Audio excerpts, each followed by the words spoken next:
here in Illinois, but you can never keep up with the taxes. Oh, how it's always been the plan to have a taxpayer pay, no doubt. Not a matter of if anymore, but when you're moving out. I said, when you're moving out.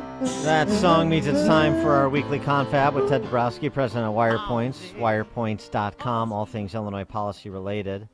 And we start on the topic of public safety, both on the mayor's side as well as the Cook County prosecutor's side. So this report on Kim Foxx gets released, the one that was put together by Dan Webb. Yeah. And lo and behold, he found misleading and false statements by the Cook County State's Attorney's Office in the Smollett case. What a stunner. Well, here's one of the false statements, because he read the newspapers, interviews that she gave. Here's one that she gave to NBC's Marianne Ahern. It's consistent with how we treat people charged with similar offenses with the same background. We've had 5,700 people go through our pretrial diversion process. So basically, she was saying 5,700 other people we've settled with who made false allegations to police. And that Dan Webb found out that that was a lie. That was not to be true. Well, that's not what she actually said. She said 5,700 cases that have gone through the alternative diversion program. She didn't say they were exactly alike.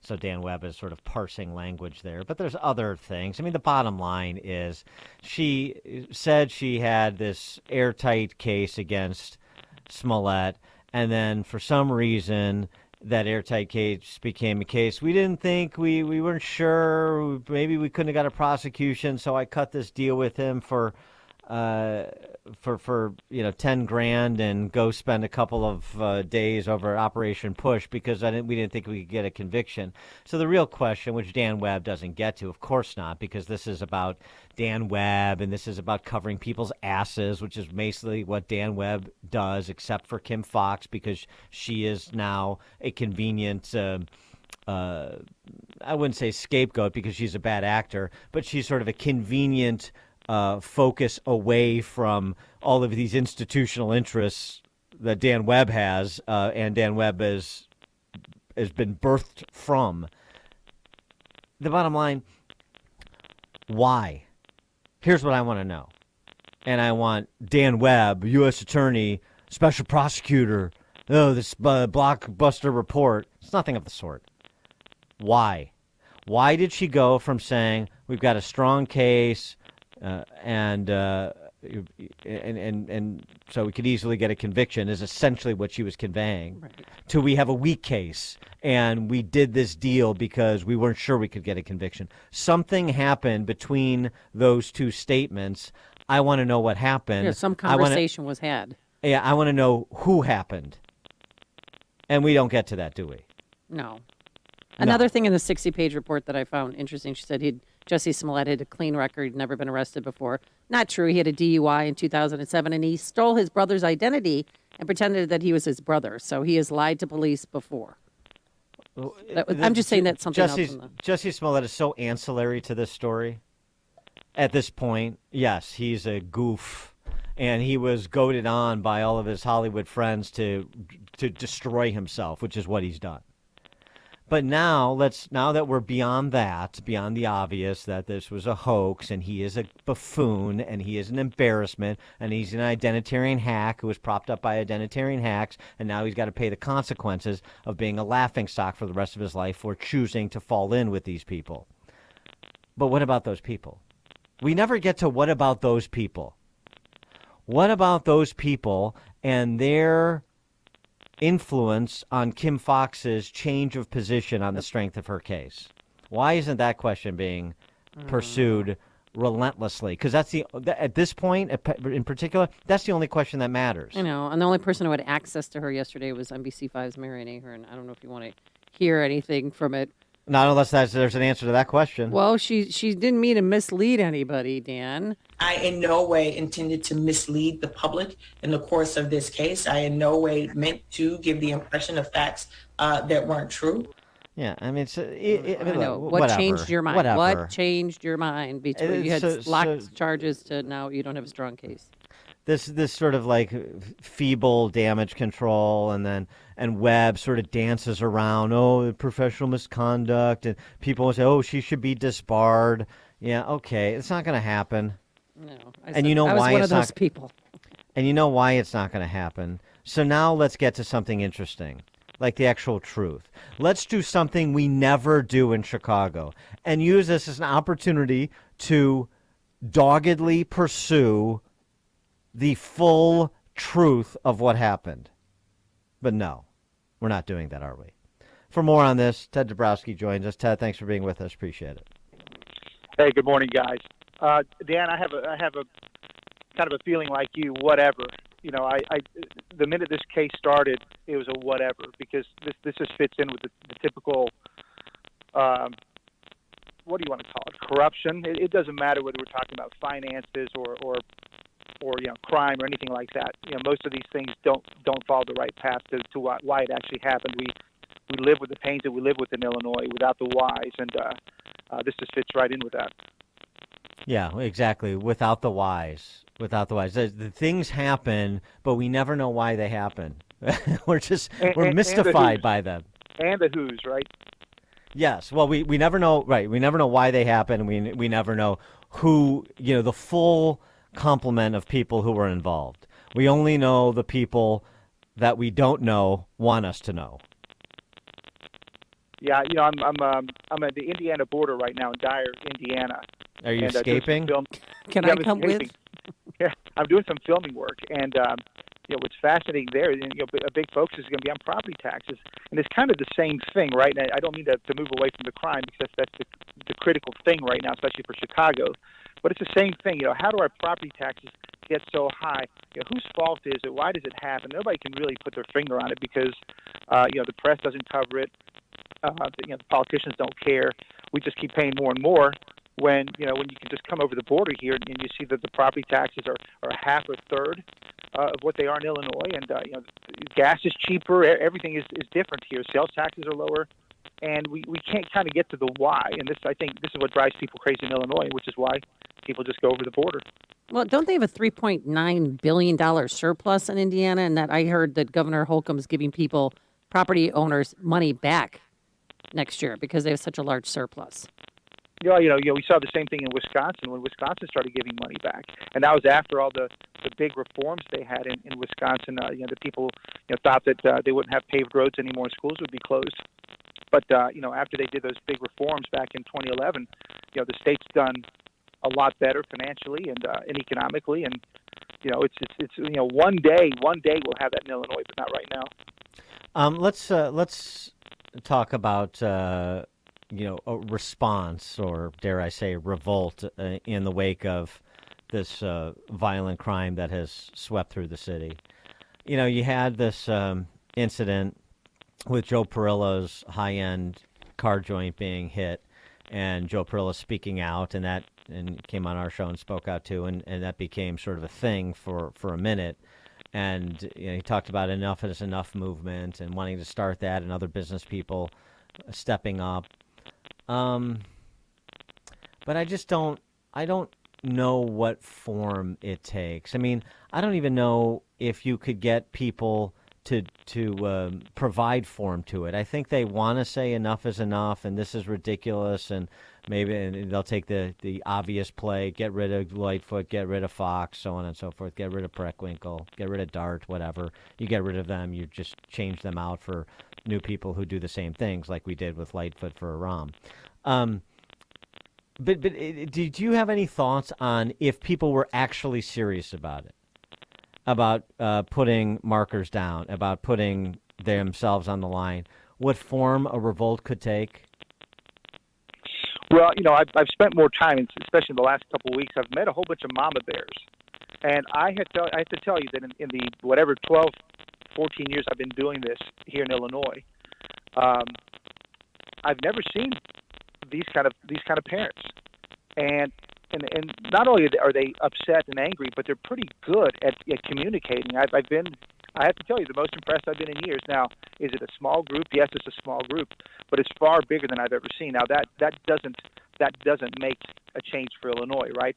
I still think we're going to need the exogenous event We're going to need something, and it's sad to say that it's going to be too slow to get the kind of change we're looking for, and it's too hard. There's nothing to rally around. I really love Pirillos' "enough is enough" thing, and he was passionate and all that. But I think like you and Amy have talked about, can you get enough behind that? And no, not yet, because a Pirillo event is not big enough. But we've got enough bad things going on in Illinois that I wouldn't be surprised, and it's not what I want, right? But I wouldn't be surprised if we get that exogenous event that allows people to rally behind something. It shouldn't have to come to that, but it's way too slow in the making right now. I don't think we can take over a couple school boards here and a couple school boards there. It's not enough. It's going to have to be something where you do get the rallying cry, and we just don't know what it is yet. And we said this before COVID. We said an exogenous event was coming, and COVID was such an event, but it was a global event and a national event, and so it messed up Illinois, but it's not leading to the change we want. And you're right, we can't just change over from a light foot just to the next marginally better, marginally worse. It's all the same stuff. Well, what did you make of her idea yesterday for a moratorium on electronic monitoring? So if you've been charged with first or second-degree murder or carjacking, gun possession, a sex assault, that you cannot be out on electronic monitoring. Well, this is kind of coming back to the finances argument we've made. At some point, we run out of money. It's still a ways away just with all these bailouts. But she looks, her righteousness is being totally wiped out by the deaths and the murders and the crime, and she's starting to figure that out, that she doesn't know what to do about it. So now she's trying to act like she's serious about it. But I'd say that the bad deaths that are happening, bad crime that's happening out there is trumping her righteousness, and she knows it, and she's trying to react to it, and she doesn't know what to do. So this is her little mini step at trying to do something. Yeah, it's a joke. It's a joke is what it is. She pretends she doesn't have any changes to make over the unit of government for which she serves as its head. So there's nothing she can do on the police side. So she's going to send a letter over to Tim Evans and say, here's what you need to do on the judicial side. How easy is that? Here's what you need to do. And by the way, she's not sending a letter to Kim Foxx, I've noted as well, because she largely comes from the same place as Foxx does when it comes to non-prosecution of non-violent offenses and property offenses and so on and so forth, and second chances and light sentences. So she goes over and says, because we've had, 5 people this year out on electronic monitoring for one felony, attempt to murder somebody, now she's going to tell Tim Evans and Tom Dart no more electric monitoring. What a joke. That's just blame shifting is all it is. Well, it's blame shifting, and it changes the numbers by what? Right? Something, but not much. The bigger issue is, are you going to let people continue to ransack businesses because you've raised the amount you can steal to $1,000? Well, it's that kind of stuff which is crazy, and that's where the math eventually won't work, because these young thugs are smart. They know they can go in and take stuff. What about if some of the higher profile businesses and business owners in the city said, I'm not paying property taxes. We're going to put our property taxes in an escrow account, and we are not going to release those funds until there is some level of law enforcement in this city.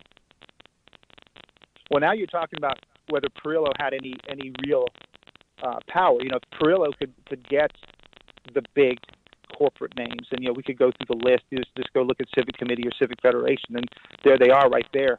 If they, 30, 50 of the biggest companies in Illinois joined with Pirillo and said, we're not paying our corporate taxes until, I think that would be huge. But guess what?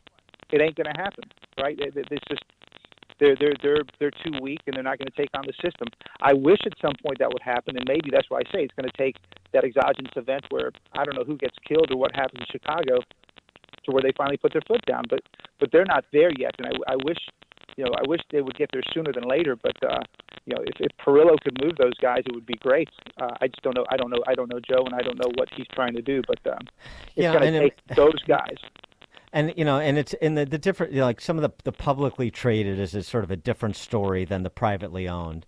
And if you had a high profile privately owned essentially lead the revolt, I imagine you could get a lot of individuals, a lot of rank and file Johnny Punch Clocks and Sally Housecoats to follow suit as well.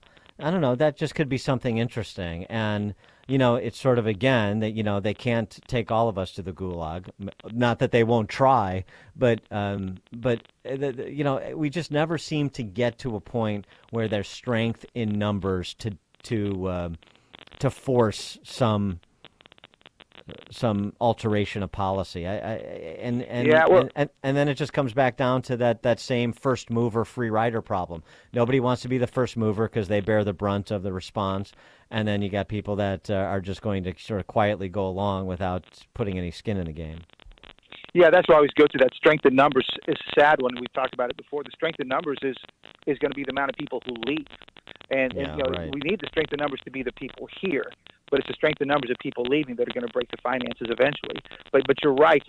It's trying to get that group. We talked about, like, people say to other people, well, don't pay your property taxes. Well, yeah, they'll lock you up in a heartbeat. But we need, if it's a high profile private business, that would hit the press. It'd be an embarrassment to a Lightfoot or a Pritzker to put that person in jail. Then we're talking, but we haven't found that person yet. Well, speaking of Pritzker, where do you think he's been? I mean, cases are the highest they've ever been. We had 12,375 yesterday, and surprised, just radio silent from him. Do you think that maybe he's on vacation and he's not coming back for a while? Well, I don't know. I think he's trying to figure out his politics. You guys played what DeSantis said earlier in your show. It's super powerful. Pritzker's got to think about his politics now. He can't just do whatever he wants now because it's not working. People don't want to lock down again, and so he's probably trying to figure out the math of what is Omicron doing? Is it going to be as bad or not as bad? And he probably doesn't know what to do. We just put out a piece today that we're on our 24th disaster proclamation from Pritzker. We're talking about almost 2 years in a row of him running the state on edict, and that has to change too. And maybe he's trying to figure out that math, but the pressure's on them. They're going to try to keep their stuff going, but it's not easy. It's not as easy for them now. He leads from behind on COVID. I mean, he leads from behind on everything except the route to the buffet table. But he is waiting to see what everybody else does and see how how they're received, starting with Lightfoot today, and then he'll come in and pretend like he's the first guy that does whatever he's just going to decide to do. That's his play, and it works. It works politically in this state. As usual, thanks for joining us, Ted Dabroski, wirepoints.com, all things Illinois policy related. Thanks, Ted. Thanks, Dan. Thanks, Amy. Thank you. And he joined us on our turnkey.pro answer line. Listen to podcasts of Dan and Amy from the AM 560 mobile app. Download it today at 560theanswer.com/mobile. Are you growing your manufacturing team this year and need new employees? Turn to Monarch Technical Services in Rolling Meadows. They've been leading the Chicago staffing industry for manufacturing and engineering since 1987.